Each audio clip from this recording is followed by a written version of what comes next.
Yo, what's going on, guys? Mush back at it with another video. Want to highlight the new games dropping on Steam this week. We've got 6 games to go over, so let's just get right into it. And the game that stood out the most to me is a brand new sci-fi tactical game in Mechajammer, a tactical cyberpunk turn-based RPG set on an off-world grindhouse jungle colony. A shulk through the shadows or charge in guns blazing, recruit a unique party for a large squad-based assault as your adventure plunges you deep into the city's secrets. The game is scheduled for a release on December the 2nd, and it's definitely got a throwback art style. It's not a game that is going to be revered for its technical capabilities, but it does have a cool art style, if nothing else. I'm into the old school look, and it does note open world exploration, freely roam through the streets of an off-world cyberpunk city, the killer jungles outside its walls, and the occult syndicate hollows below. Companions and squad combats.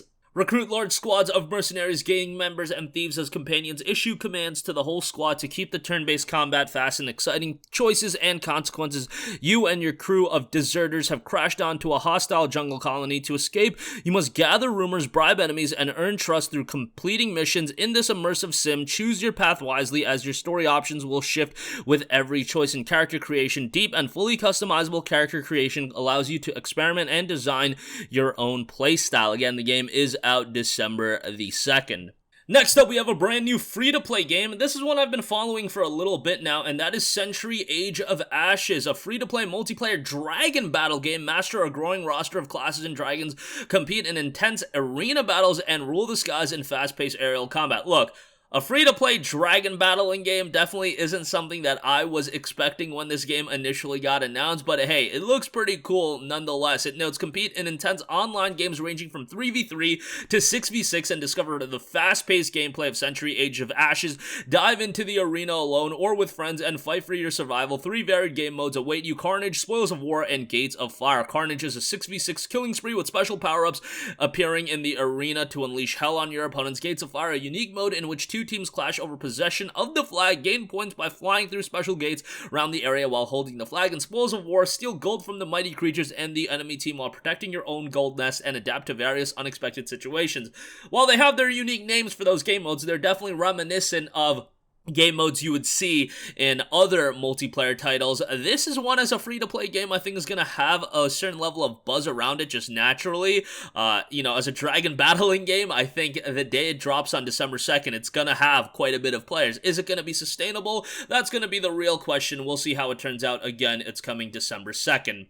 Next up, a brand new action-adventure sci-fi game, Chorus, is coming December the 3rd. This is a game dropping for $40, so a little bit on the pricier side, but at the same time, this looks like a bigger budget game. It's coming from Deep Silver, and it notes, take control of Nara on a quest to destroy the dark cult that created her. Unlock devastating weapons and mind-bending abilities in an evolution of the space combat shooter, along with Forsaken, her sentient starfighter. Explore ancient temples, engage in zero-gravity combat, and venture beyond waking reality. It notes a dark new universe, attain powerful and distinct weapons and combat upgrades, a compelling single-player experience, play as dual protagonist Nara and the AI companion and starfighter Forsaken on a personal journey of redemption, experience fast-paced, frantic action that evolves the spirit of classic space shooters, fight to unite resistance forces against the Circle and their ominous leader, the Great Prophet, face down hordes of enemy starfighters, titanic battleships, and unknown void entities, reclaim, upgrade, and wield devastating weapons and abilities in zero-gravity dogfights, explore a dark new sci-fi universe teeming with mystery and conflict, enjoy gorgeous next-gen sci-fi visuals in 4K from cosmic vistas to sprawling space stations. Again, the game is out December the 3rd.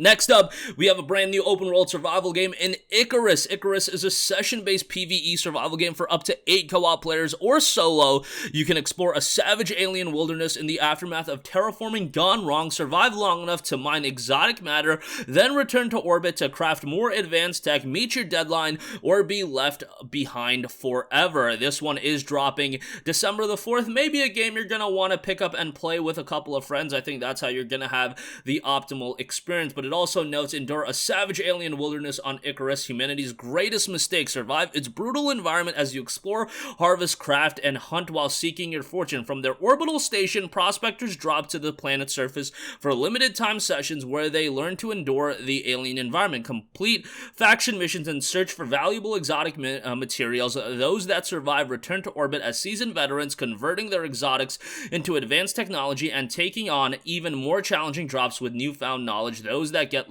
left behind, again, are lost forever. From toxic atmosphere to savage wildlife and game-altering weather events, ICARUS is a planet with a temper. Preparation and planning are everything, whether it's to find a source of oxygen, stock your next meal, or stock supplies for a long journey into the wilderness. The game itself does have relatively high system requirements, so that's definitely something to be mindful of. An Intel Core i5-8400, 16 gigabytes of RAM is minimum requirements. I don't know if that's an accident, but like, I don't even know if I've ever seen that, 16 gigabytes being minimum requirement. A GTX 1060 and 70 gigabytes of available storage. Then recommended i7-9700, 32 gigabytes of RAM being recommended. What are we doing here? And an RTX 3060 Ti. So that's a little bit daunting, to say the least. Like, I don't know that many people with 32 gigs of RAM. Most of my boys these days, 16 gigs of RAM, that's fine. 32 on the other hand, that's something that, you know, very few and far between. I think I know 2 people in my personal life with gaming PCs that have a 32 gigabyte configuration RAM setup. I have a 16.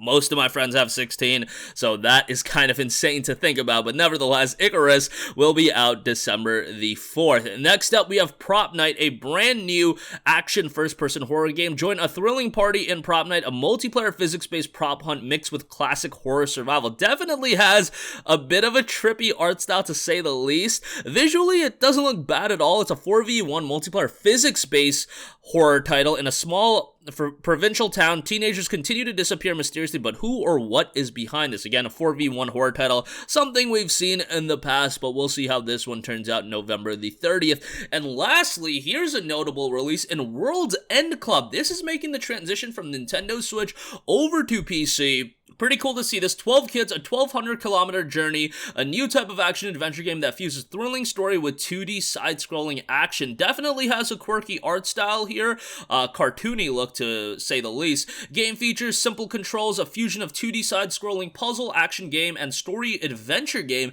Key player choices alter the course of the adventure throughout the branching story. 12 unique and interesting characters, famous locations all over Japan.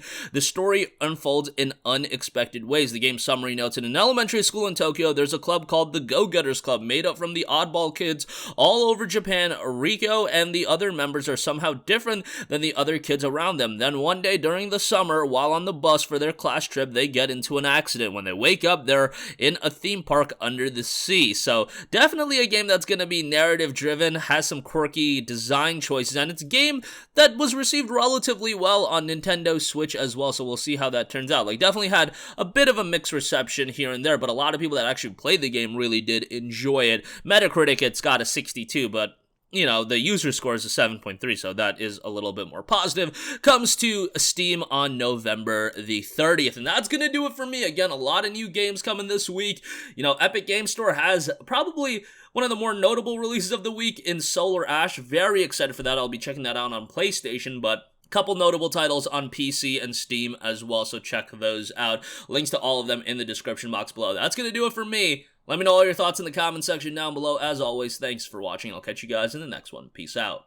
Hey, what's going on, guys? Mush here again. Hope you enjoyed the video. As you guys might know, YouTube's notification system is sometimes a little bit wonky, even if you're subscribed to the channel. Maybe you're not abundantly aware that I uploaded a video. To remedy that situation, make sure you hit the bell notification button. This way, whenever I upload a new video, and I try to upload as consistently as possible, you will be notified directly of the upload, and you can watch it as soon as it goes live. I would really appreciate if you guys hit that button so you can stay up to date with all of the content I'm posting. But as always, guys, thanks for watching, and I'll catch you guys in the next one. Peace out.